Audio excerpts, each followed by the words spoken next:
ტვირთავთ ავტომობილებს და რა თქმა უნდა თავისთავად ავტომობილები უნდა იყოს დაზღვეული და ლამაზად და კარგად შეფუთული. აი ეს ეხლა ეს სასწაული უძვირფასესი ავტომობილია Yanwan U8. აი ესე ლამაზად ფუთავთ. მე ეს ყველაფერის დაფიქსირდება ყველგან, რომ შეფუთული იყოს კარგად. შეხედეთ.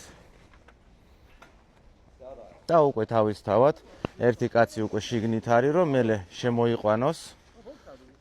აი ეგ დაყენდება, როგორც მესამე მანქანისთვის გათვლილია უკვე ყველანაირად ადგილი. იქ დგას უკვე Audi და Mercedes-ი.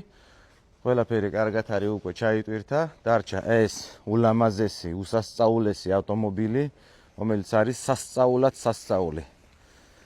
ამიტომ იმერი Motors, მე ვარ Alex. დროებით. დავიკავშირდით ავტომობილები ჩინეთიდან.